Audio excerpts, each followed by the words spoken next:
معاشی حالات پر نظر رکھنے والے ایک معتبر عالمی ادارے کے مطابق 2025 تک موجودہ ملازمین میں سے 50% افراد کو دوبارہ نئی مہارتیں سیکھنے کی ضرورت ہوگی۔ اس کی بڑی وجوہات ٹیکنالوجی کے استعمال میں اضافہ اور وبائی امراض کا ممکنہ پھیلاؤ ہے۔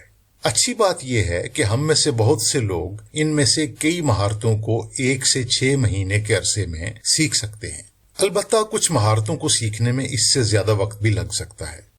آگے بڑھنے سے پہلے ہمارا چینل سبسکرائب کر لیجئے اور بیل آئیکن کو بھی دبا دیجئے تاکہ ہماری تازہ ترین ویڈیوز آپ کو ملتی رہیں۔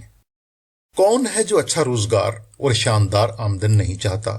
لیکن معاشی ماہرین نے اندازہ لگایا ہے کہ 2025 تک 8.5 کروڑ ملازمتیں انسانوں سے مشینوں کو منتقل ہو کر ختم ہو جائیں گی۔ دوسری طرف اس تبدیلی کے بعد اس سے بھی زیادہ یعنی 9 کروڑ 70 لاکھ نئی قسم کی ملازمتیں پیدا ہو سکتی ہیں۔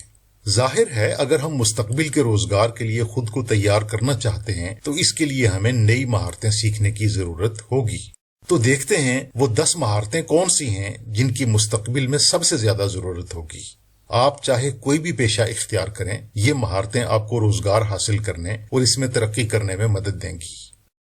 تجزیہ کرنے کی صلاحیت اور جدت پسندی، ایکٹیو لرننگ اور سیکھنے کی حکمت عملیوں کی مہارت، پیچیدہ مسائل کو حل کرنے کی مہارت، بہترین فیصلے کرنے کے لیے تنقیدی اور تجزیاتی سوچ کی مہارت، تخلیقی صلاحیت، اپنی سوچ کو کام میں لانے، پہل کرنے اور آگے بڑھ کر نئے منصوبوں پر عمل کرنے کی مہارت، قیادت اور معاشرتی طور پر دوسروں پر اثر انداز ہونے کی مہارت، ٹیکنالوجی کا استعمال، اس کی نگرانی اور اس پر کنٹرول کی مہارت، ٹیکنالوجی کو ڈیزائن کرنے اور اس کی پروگرامنگ کی مہارت، مشکل حالات میں خود پر قابو رکھنے، برداشت اور لچک کی مہارت، استدلال، مسائل حل کرنے اور نئے خیالات سامنے لانے کی مہارت۔ اس کا مطلب یہ ہوا کہ اگر ہم نے اپنے نوجوانوں کو آنے والے دور کے لیے تیار کرنا ہے تو ہمیں ابھی سے انہیں یہ مہارتیں سکھانا ہوں گی۔ اگر آپ ان مہارتوں کے بارے میں مزید جاننا چاہتے ہیں تو براہ کرم کامنٹ سیکشن میں ہمیں ضرور بتائیں۔ ہم کیریئر کے بارے میں کارآمد معلومات آپ سے شیئر کرتے رہیں گے۔ بہت شکریہ۔